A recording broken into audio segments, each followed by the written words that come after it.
Hello बच्चों, कैसे हैं आप लोग। आज हम लोग एक बहुत ही ज़बरदस्त टॉपिक प्रतिरोधों का समूहन पढ़ने वाले हैं।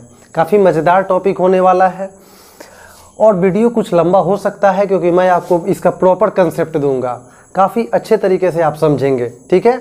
यदि आपको स्किप करना है तो आप वीडियो अभी स्किप कर सकते हो और अगर प्रॉपर समझना है तो पूरी वीडियो को ज़रूर देखना और फिर बताना कि हाँ तुम्हें कैसा लगा।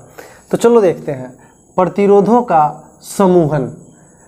प्रतिरोधों का समूहन होता क्या है। तो सबसे पहले तो प्रतिरोध के विषय में आप जानते हैं कि देखो हमारा जो तार होता है ना, जो तार होता है वायर, आप जानते हो कि इसके अंदर से होकर के करंट सप्लाई होता है। तो तार जो होता है ना वो नहीं चाहता है कि हमारे अंदर से करंट का सप्लाई हो।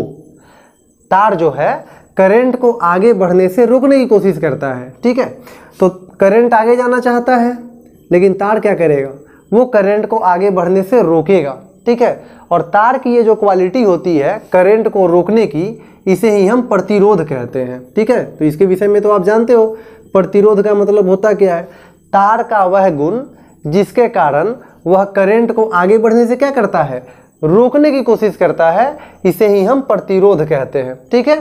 तो ये तो आप पढ़ चुके हैं। हमारा आज का टॉपिक है आखिर ये जो प्रतिरोध होता है ना, प्रतिरोधों का हम समूहन कितने तरीके से करते हैं। तो बच्चों प्रतिरोधों का समूहन मुख्य रूप से दो तरीके से होता है, श्रेणी क्रम समूहन और समांतर क्रम समूहन। आपके प्रश्न में समांतर श्रेणी क्रम समूहन का व्यंजक और समांतर क्रम समूहन का व्यंजक पूछा जाता है आपके एग्जाम में। तो चलिए बच्चों हम लोग आते हैं अपने टॉपिक श्रेणी क्रम समूहन पे। आखिर श्रेणी क्रम समूहन होता क्या है। चलो देखो, जैसे मान लिया कि हम लोगों को यहाँ 3 प्रतिरोध दिए गए हैं। ये हो गया अपना पहला प्रतिरोध, ठीक है। अच्छा, अगर मैं आपसे ये पूछूं कि इस प्रतिरोध का बायां हिस्सा कौन है और दाहिना हिस्सा कौन है, तो देखो ये हो जाएगा आपका दाहिना हिस्सा, दायां हिस्सा, और ये हो जाएगा बायां हिस्सा, ठीक है। हम लोग जब भी फिगर बनाते हैं ना, तो जैसे कि मेरा ये दाहिना हाथ हुआ ना, तो हम इसे बायां लिखेंगे, फिगर में अपोजिट होता है, ठीक है। ये ध्यान में रखना। अच्छा, ये पहला प्रतिरोध हो गया। चलो मैं एक और प्रतिरोध बनाता हूं यहाँ पे, ये दूसरा प्रतिरोध हो गया, ठीक है। अच्छा, ये जो दूसरा प्रतिरोध है इसका बायां और दायां हिस्सा कौन होगा बताओ। ऐसे हाथ रखे ना, तो ये हमारा दाहिना हाथ है ना, तो इसमें हम बायां लिखेंगे और इधर वाले को हम दायां हिस्सा लिखेंगे। चलो ठीक है, एक और प्रतिरोध बना लेता हूं मैं। काफी अच्छे से समझने वाले हैं आप इसको। देखिए अब इस प्रतिरोध का बताइए दाहिना हिस्सा कौन सा होगा। तो दाहिना हिस्सा स्पष्ट है, दाहिना हिस्सा इधर वाला होगा, ये आपका दाहिना हिस्सा हो जाएगा और उधर वाला बायां हिस्सा हो जाएगा, ठीक है। अब देखो बच्चों, अभी ये तीनों प्रतिरोध अलग अलग है, हमें इन तीनों को समूहित करना है, जोड़ना है। तो हम कैसे जोड़ेंगे, तो देखो पहले वाले का बायां छोर जो है दूसरे वाले के किस छोर से जुड़ेगा, दाहिना छोर से। देखो पहले प्रतिरोध का बायां छोर दूसरे प्रतिरोध के दाएं छोर से, फिर दूसरे का देखो बायां तीसरे के किस छोर से, दाएं छोर से जुड़ेगा।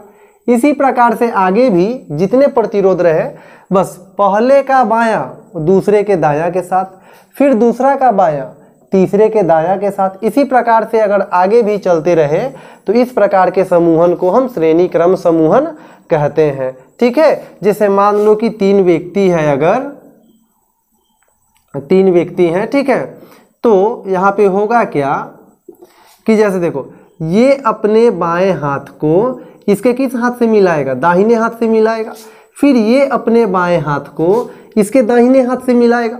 तो इस प्रकार से जो समूहन होता है ना, इसे ही हम श्रेणी क्रम समूहन कहते हैं, ठीक है। तो कैसे लिखोगे, जब पहले प्रतिरोध के बाएं छोर को दूसरे के दाहिने के साथ, फिर दूसरे के बाएं को तीसरे के दाहिने के साथ जोड़ते हैं, तो इस प्रकार के जो समूहन होते हैं उसे हम श्रेणी क्रम समूहन कहते हैं। तो परिभाषा तो तुम अच्छे से समझ गए होगे कि श्रेणी क्रम समूहन होता क्या है। अब चलो इसका देखेंगे कि व्यंजक बनाते कैसे हैं, इसका फॉर्मूला लाएंगे कैसे। तो चलिए आते हैं हम लोग अपने व्यंजक पे। तो देखिए यहाँ पे हम 3 प्रतिरोध बना लेंगे। ऐसा पहला हो गया, दूसरा हो गया और ये तीसरा हो गया। आप दो प्रतिरोध पे भी बना सकते हो, ठीक है। अच्छा, ये जो तीनों प्रतिरोध है ना, प्रतिरोध को हम चूंकि R से सूचित करते हैं, तो ये पहला प्रतिरोध हो गया, तो इसे मैं R1 लिख देता हूँ। ये हो गया अपना R2 और ये हो गया R3, ठीक है। इनको हम बैटरी से कनेक्ट करेंगे, प्लस माइनस, ठीक है। बैटरी से कनेक्ट कर दिया गया यहाँ पे। अच्छा, अब देखो, अब जब ये बैटरी से कनेक्ट हो जाएंगे ना, तो आप जानते हो कि करंट जो है वो प्लस से माइनस की तरफ जाती है। यहाँ पे वोल्ट विभवांतर कर दिया जाए भी। अब देखो, अब ये करंट जा रही है, ऐसे करंट आगे बढ़ रही है। आप जानते हो कि ये जो करंट आगे बढ़ेगी, करंट को हम I से सूचित करते हैं, ठीक है। अच्छा, अब देखो, करंट तो तभी आगे जाएगी ना जब विभवांतर होगा, विभव का अंतर होगा, तभी तो करंट आगे बढ़ेगी। तो यहाँ पे मैं नाम रख देता हूँ, जैसे कि मान लो, देखो यहाँ पे इसका नाम मैं रख देता हूँ A, इसका नाम रख देता हूँ यहाँ पे B, इसका नाम रख देता हूँ C और इसका नाम D। अब ये बताओ कि ये जो करंट जा रही है वो A से B की तरफ कब जाएगी? जब इसका प्रतिरोध यहाँ, इसका विभवांतर यहाँ ज़्यादा होगा और वहाँ कम होगा। विभवांतर का अंतर होगा, विभव का अंतर होगा, तभी तो करंट आगे बढ़ेगी ना, ठीक है। तो A से B के बीच का जो विभवांतर होगा उसे हम V1 से सूचित कर देते हैं। B से C के बीच का जो विभवांतर होगा उसे हम V2 से सूचित कर देते हैं। और C से D के बीच का जो विभवांतर होगा उसे हम V3 से सूचित कर देंगे। मतलब कि बिना विभवांतर के तो करंट सप्लाई होगा ही नहीं। करंट सप्लाई होने के लिए विभवांतर जरूरी है। तो इनके बीच का विभवांतर V1 हो गया, इनके बीच का विभवांतर V2 हो गया और इनके बीच का विभवांतर V3 हो गया। अब इसे हम लैंग्वेज में लिख लेंगे कि माना कि R1, R2 तथा R3 तीन प्रतिरोध है, ठीक है। तीन प्रतिरोध हैं जिनके विभवांतर कितने हैं? तो पहले का देखिए क्या है, V1, दूसरे का V2 तथा तीसरे का क्या है, V3 है। क्योंकि भाई बिना विभवांतर के तो करंट सप्लाई होगा ही नहीं ना, ठीक है। तो यहाँ विभवांतर होना जरूरी है, V1, V2 और यहाँ V3 हो गया। अब देखो, अब चूंकि ओम के नियम से देखो, ओम का नियम तुमने पढ़ा है, इसका फॉर्मूला होता है V = IR, ठीक है। V बराबर IR, ये ओम के नियम का फॉर्मूला होता है। अब यहाँ पे तो एक भी है ना, लेकिन यहाँ देखो तुम, जब करंट आगे सप्लाई होगा कितने भी है, V1, V2, V3। तो मतलब कि हमें यहाँ से निकालना पड़ेगा V1, V2 और V3। तो भाई V का फॉर्मूला है क्या, IR। तो देखो, करंट जो जा रही है वो तो सब में वही करंट जाएगी ना। ये जो करंट जा रही है वही करंट इससे भी पास करेगी, इससे भी पास करेगी, इससे भी पास करेगी। तो बस फॉर्मूला लिख दो। V का क्या फॉर्मूला होता है, IR। चूंकि यहाँ पे V1 है, तो देखो, तो V1 के साथ यहाँ जो विभवांतर है वो किस प्रतिरोध से जा रही है, R1 से। तो बस यहाँ पे हम R1 कर देंगे। अब तुम समझ गए होगे। V2, तो V का फॉर्मूला IR, ठीक है। अब यहाँ पे 2 है ना, तो V2 से प्रतिरोध कौन जुड़ा है, R2, तो R के जगह पे हम R2 कर देंगे। तो ये बताओ क्या हो जाएगा, V बराबर IR। अब V3 है ना, तो V3 से कौन है, R3 जुड़ा हुआ है। तो कोई दिक्कत, कोई समस्या नहीं होगी। अब देखो बच्चों, चूंकि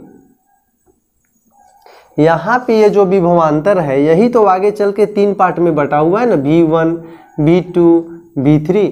फिर जैसे ही यहाँ पे आएगा ना, फिर तो वही V जो है, ये जो V1, V2, V3 है, फिर तीनों मिल करके, जैसे ही तीनों यहाँ पे ना अलग अलग है, लेकिन जैसे ही तीनों यहाँ पे आएंगे, जब एकत्रित हो जाएंगे, तो फिर तो V का ही रूप ले लेंगे।